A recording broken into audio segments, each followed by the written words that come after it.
Not a few months ago, monks in Myanmar, also known as Burma, protested against junta, which currently controls Myanmar. Although the protest was peaceful, there were shots by military forces to the protesters, which were monks. Now this is basically why we are here to have this debate. Now, as the first speaker, I will define these terms from this debate, and I'll explain the policy itself with the practicalities of our policy. Our second speaker, Daewon, will speak about the necessities and the benefits, and our third speaker, Daewon, will wrap up this whole debate. Now, Daewon, yeah, sorry. So, to define democratically increased pressure, we mean to enact policies that urges action, and we define Myanmar's junta as a dictatorial military regime. Dictatorial military regime currently in control of Myanmar.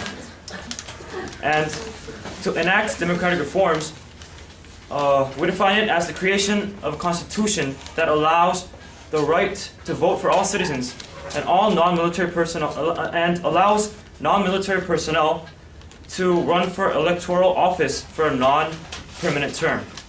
Now, there are ongoing pressures in the present state right now. The United States already imposed restrictions on the sale of U.S. goods in Myanmar. Now, what we are trying to do is to enlarge this pressure into countries such as South Korea, Indonesia, the U.S., and Thailand, the four biggest trading partners in Myanmar, to impose an economic embargo on Burmese, and especially we would to rephase our policy.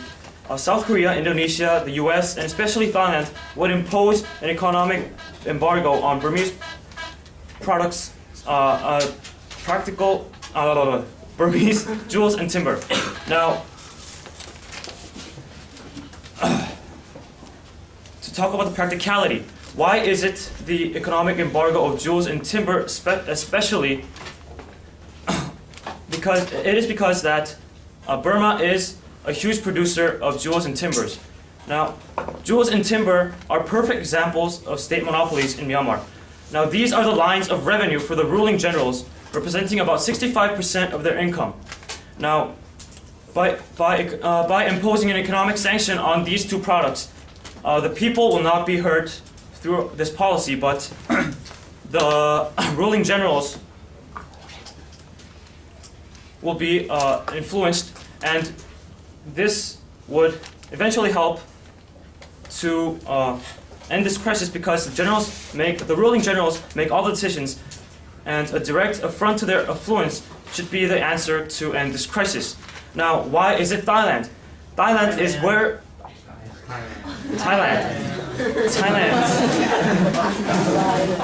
Whoa. So Thailand is where most of the jewels produced from Burma, mostly rubies and timber, are processed. And if Thailand were to impose economic sanctions on Burmese jewels, specifically rubies and timber, this crisis might end. Now, why will Thailand do it? Now, as I mentioned before, the United States already imposed restrictions on the sale of U.S. goods in Myanmar. Now, to give a stronger effect, United Jewelers, which is a jewelers association, imposed a boycott of all Burmese rubies. And U.S. being one of the biggest consumers of rubies, this will be huge. This will affect the ruling general's income hugely. And Thailand jewelers are now reluctant to buy Burmese rubies, not knowing how long the U.S. ban will last. So this makes Thailand's economic embargo on jewelry and on jewels and timber of Myanmar practical. Thank you.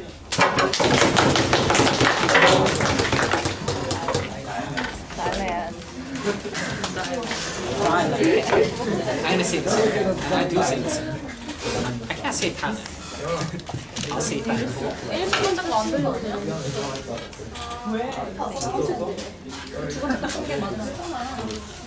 Guys, be nice. I can't say calculator. I say calculator. Tim, can you hit the table louder? As a backup, you can sometimes keep you on top. We just have to make this as next.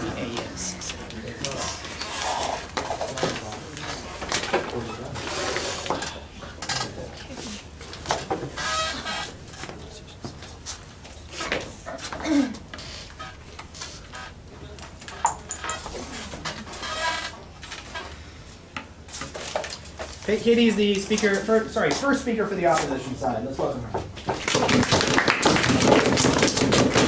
Thank you. Good afternoon, ladies and gentlemen.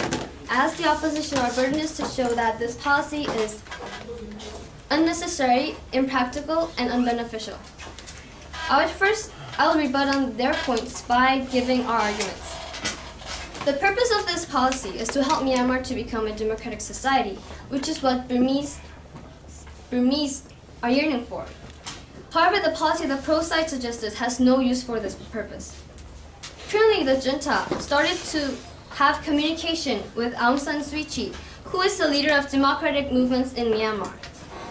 And they have released 170 political prisoners on Aung San Suu Kyi's side. And they recognized the activities of 9 branches of NLD, which is the National League of Democracy. Myanmar is steadily changing. We do not see that we need a dramatic increase in pressure for junta to enact democratic reforms using outer interference, because they have already started to do so, even if it is trivial.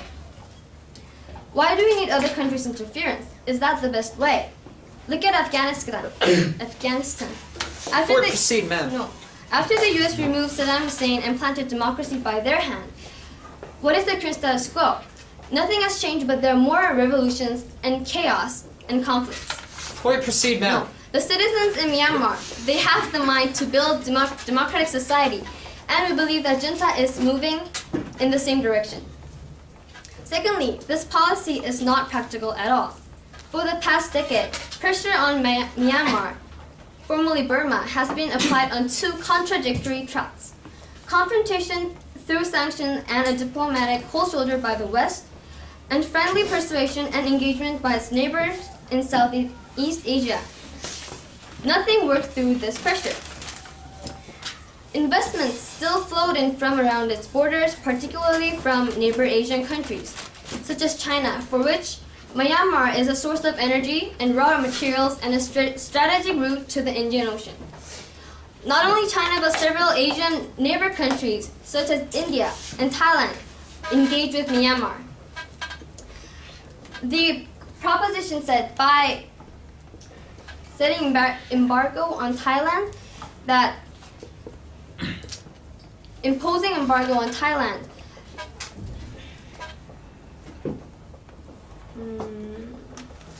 On that point, ma'am. No. This sanction will work. However, if there is an open porthole for other countries, such as India and China, this sanction will fail as they did before. But ma'am. No. And even if all these nations could be persuaded to make economic sacrifices to squeeze junta, the effects we don't see it will be effective. Myanmar survived through this pressure with their own resources. They have abundant resources, including food, oil, gas, jewels, and mineral products, etc. This is a regime that is comfortable, living in isolation. It is less likely than most nations to be moved by the insistence of aid and investments. The New York Times said, "We are dealing with a regime that essentially wants to be left alone. The Burmese regime does not need the West for its survival." Because we don't need this policy and it is impractical and it will be ineffective even if it's carried out, we oppose this policy. Thank you.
So Young's the next speaker. Let's welcome him.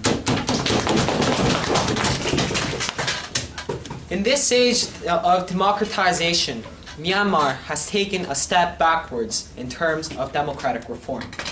It has not only refused to sign a constitution that promised all personnel to be engaged in, to give all personnel the right to hold office, the right to vote. Personnel in the company. Thank you. The right to hold office, the right to vote. Not only did the junta deny these rights to individual citizens, but they're suppressing these citizens by robbing them of their human rights as well. For these reasons, the proposition says that we must propose this motion. Now, rebutting the opposition's case, I'm going to tell you two things. First of all, I'm going to tell you that their assumptions are false. Secondly, I'm going to tell you that sanctions will work. First of all, the opposition has come up here and told you that Aung San Suu Kyi has been freed from house arrest, and that shows democratic reform. However, ladies and gentlemen, are you not aware that Aung San Suu Kyi is back in house arrest, and also the fact that the Burmese government used the military to shoot bullets at hundreds and thousands of protesters at Rangoon, which used to be the capital city, because they protested peacefully. Ladies and gentlemen, this shows a backward step in the progress for democracy. It's not mean that there has been democratic reforms. No, thank you, ma'am. What shows is that there has been a progress backwards. It is the other way around, ladies and gentlemen. Also, the opposition has come up here and told you that Iraq has failed because of external intervention. That is why we're not invading Myanmar. What we're doing is we're imposing an economic sanction that already exists, and extending upon that point to make our sanctions more comprehensive. We have learned our lesson from Iraq in that invasions are not always effective, and this is our solution to the problem that is currently taking place in Myanmar. Now also, I'm going to tell you that sanctions will work. The opposition has come up here and told you that sanctions will fail because of extensive connections and economic relations with China and India. However, ladies and gentlemen, our Prime Minister has come up here and told you that timber and rubies are one of the main revenues for the ruling generals, especially Than Shwe of Myanmar. It is in fact 65% of the ruling generals' individual incomes. Even though doing a comprehensive economic embargo might shut off the economic livelihoods of the individual people. But however, if we were to impose economic sanctions on these areas, then in fact it would actually put a pressure on the ruling generals, whereas leaving the people to make their livelihoods. Now, I will move on to my substantive case in that our policy is both necessary and beneficial. In this, I'm going to tell you two things. First of all, I'm going to tell you that there have been human and individual rights violations under the military regime. Secondly, I'm going to tell you that the democratic reforms will not happen without external pressure. First of all, I'm going to tell you that human rights and individual rights violations happened under the military regime. For example, in 1987 and 1998, there was mass demonstrations in Myanmar that wanted democratic reforms, and this was led in part by Aung San Suu Kyi's father, which was the assassinated general. However, the Burmese government, in that case, also killed hundreds and thousands of people in those days as well. And this are government statistics from Myanmar. Statistics from external sources such as the United States estimate the numbers of the people who were killed and injured and executed to more than 10,000. Now, also, the Prime Minister has told you that the Rangoon peaceful protests were killed by the military. Not only that, the military used clubs and tear gas in order to break up the protests, which means that the Myanmar has taken a step backwards in terms of democratic progress.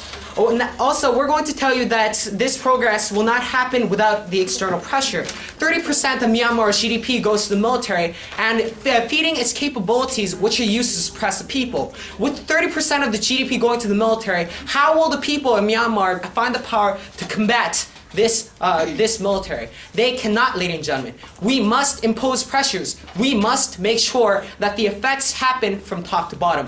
We must impose a pressure on the top ruling generals so that they will effect a change for the larger majority.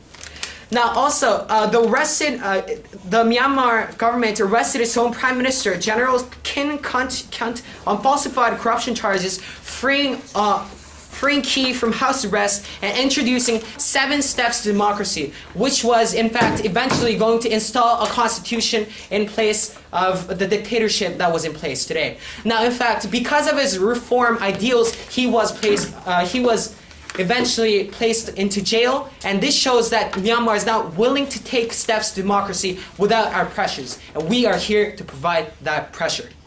Now also, 10,000 delegates gathered in 2005 to draft the constitution, but the convention was dissolved without tangible results. This also shows that external pressure is required in order to effect a change, ladies and gentlemen. And on that last thought, we beg you to propose this motion. Thank you.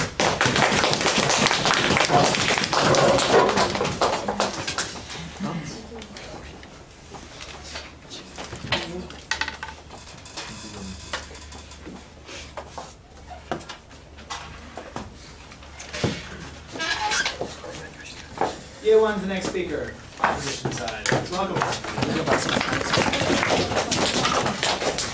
Thank you. Good afternoon, ladies and gentlemen. First, I would like to make some rebuttals, but luckily, all the rebuttals that I have to make are in my speech, so I will tell you as I as I speak. But they're not getting the fact. What they're not getting is that we agree on the fact that hundreds and thousands of people are dying, and although they protested peacefully, the junta is violently interfering their human rights, suppressing human rights. But the thing is, we can't interfere with the sovereignty. The main point is that the Myanmar isn't doing any harm or intervening other countries. It's inside their country. They didn't do anything harmful to other countries. So what rights do other countries have to intervene with their sovereignty? Okay, now I will proceed to our last argument that this policy will only bring harm. The proposition side is insisting that we dramatically increase pressure in Myanmar's junta to enact democratic reforms. But ladies and gentlemen, is this beneficial? Would this bring the freedom and peace that the protestants are peacefully fighting for? No. Sanctions and pressure will not help to solve this issue in Myanmar. No, thank you. No. Increasing pressure from external associations would only bring chaos, even if it did succeed in making junta to enact democratic reforms.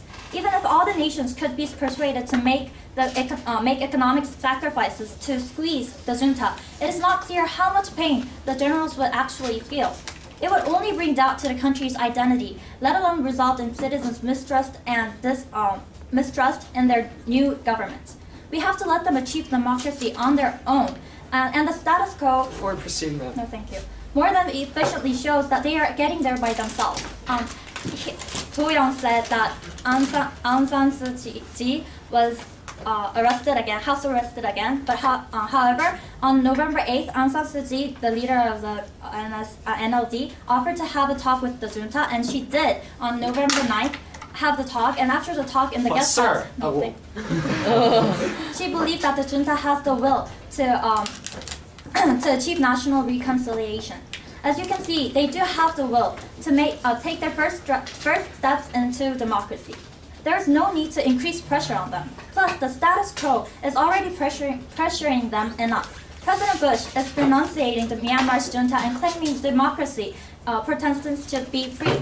The European Union, the United Nations, China, Japan, Korea, ASEAN, and many others are already putting efforts to stop Myanmar's violence.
Did achieve democracy. Of the 6 nations of the 6 Asian lands where freedom has made great strides in the past decade, not one has subjected to sanctions. For example, you're out of order. Pakistan, the Philippines, South Korea, Taiwan, and Thailand all successfully achieved democracy on their own. It is the nations that are thrashed or threatened with embargoes, such as China, Myanmar, North Korea, Vietnam, that remain autocracy, tolerating little dissent. So, there are mainly 2 reasons why this policy is harmful. It will bring chaos and mistrust, and the sovereignty of a country should never be violated, especially when the country is doing no harm to any other country. Thank you.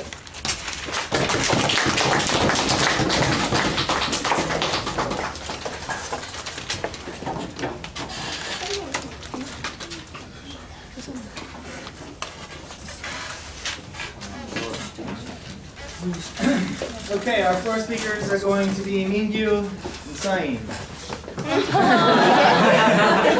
Just kidding, Sain. It'll be Hayan.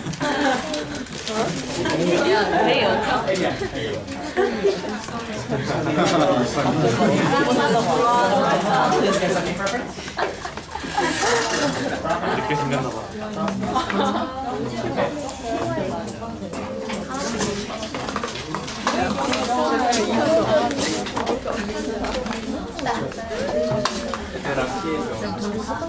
동영아. This is bad.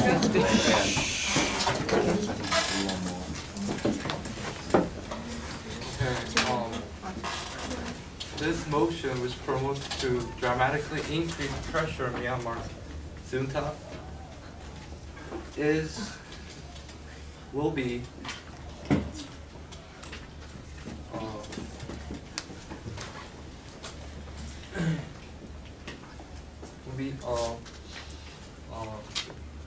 one of the efficient ways to not force junta, but encourage the movements in Myanmar to find their own ways to achieve their goals.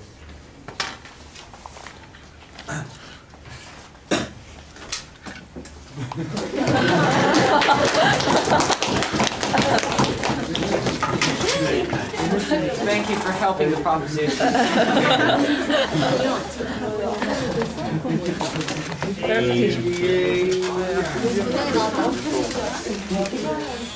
전자 머리춤. 아, 진짜.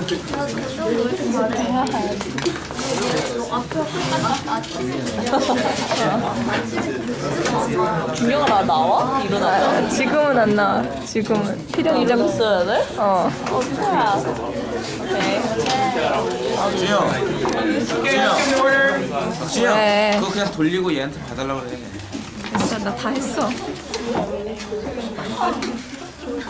그래 힘들게. Ladies and gentlemen, the other country has no right to invade Myanmar because Myanmar didn't do harm to any other country. And also, they have to get their democracy for their own, and no other country can give the democracy to them. So I beg you to vote for opposition.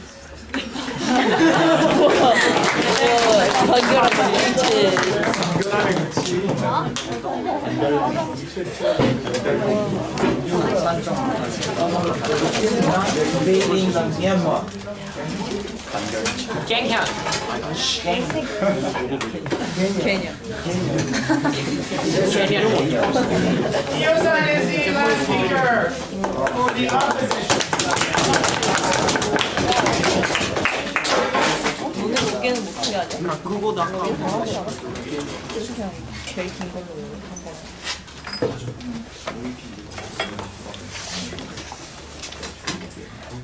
Hello, ladies and gentlemen. I am now here to summarize our team's argument and rebut proposition's illogical points. Let me start with rebuttals.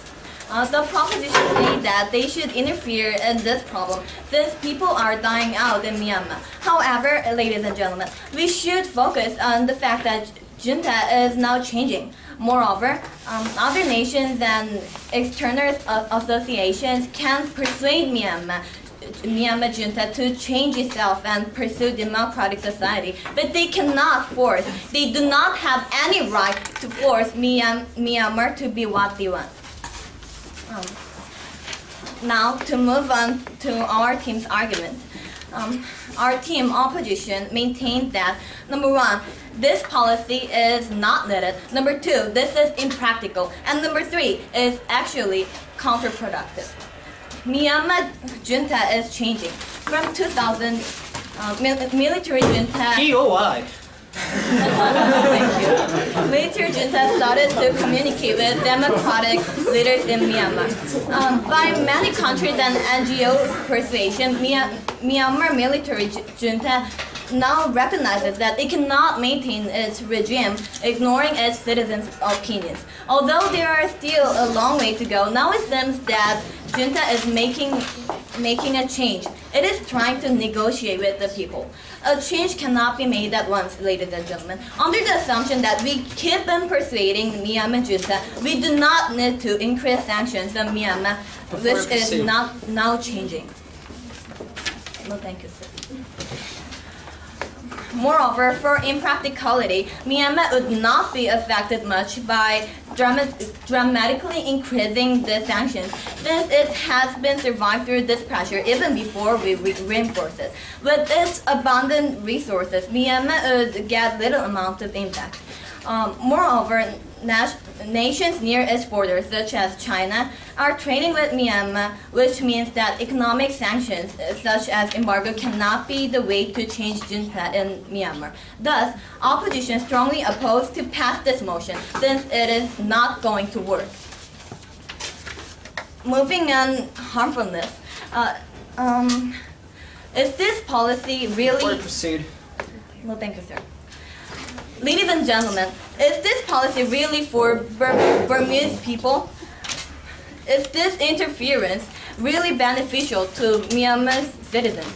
We say no to this question. Other nations and external associations can suggest or persuade Myanmar to stop using military forces to its people and to adopt democracy. Yes. If this economic sanction is not beneficial to the Burmese people, then who is it beneficial for? Do you have any answers to this question? It is not beneficial for anyone, so that's why we are opposing to that motion. However, other nations and external associations can persuade Myanmar to stop using military forces and adopt democracy. However, they do not have any right to force and impose pressure to make Myanmar a democratic society. If they do, it is the act of ignoring Myanmar's sovereignty, which should not happen.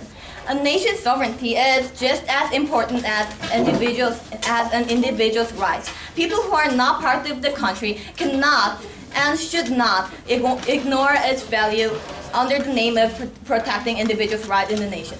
Moreover, a democracy that is not achieved by the citizens themselves cannot work properly and will cause social chaos.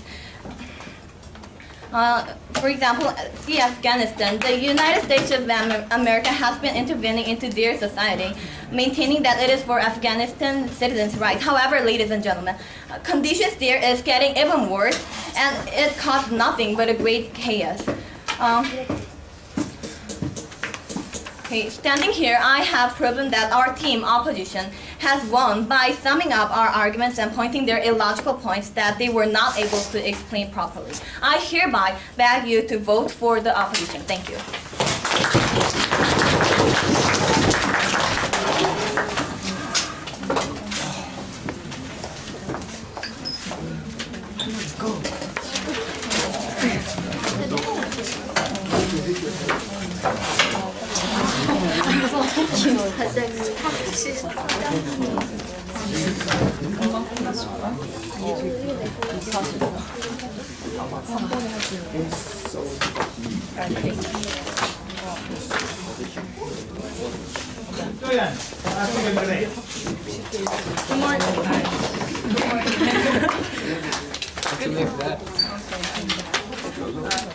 Good evening, ladies and gentlemen. As the last speaker of this debate, I will now wrap up the proposition side.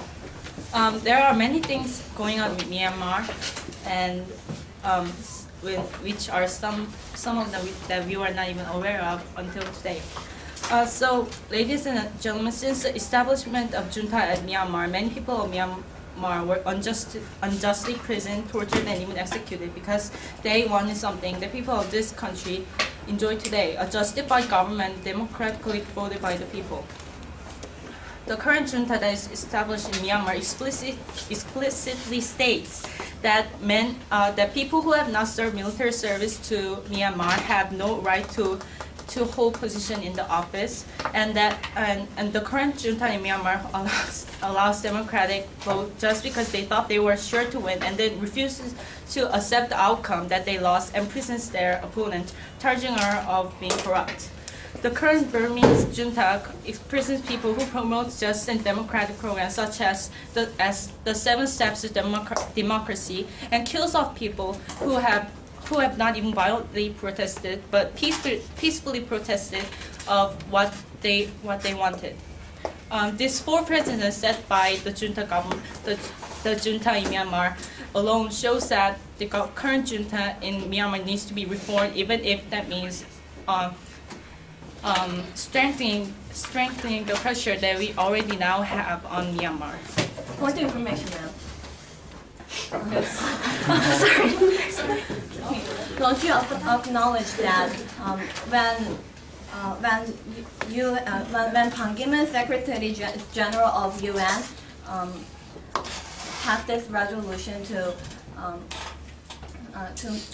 make junta to communicate with the democratic people in Myanmar, the junta actually practiced it. So don't you acknowledge that it is already possible with the peaceful ways, not harsh ways like dramatically increasing pressure on Myanmar? Just one talk with the UN does not mean that Myanmar is now progressively going toward democracy. Just the protests that were violently stopped in Myanmar shows that that Myanmar is progressing backwards in going forward democracy. And these 4 I have to say, and our team chose to impose embargo on Myanmar's jewels, which is mostly rubies, and timber, which are the main products of Myanmar that are responsible for backing 65% of the pockets of the generals that holds position as the officials in the junta, and so which had worked, and this policy that we hope that the proposition hold had worked before when enacted by the U.S. and will work again. The sanction will work and work efficiently. Therefore, for the betterment of Myanmar and for the Burmese people, to spread more democracy in this world, I bid you, ladies and gentlemen, to vote for our side, the proposition. Thank you.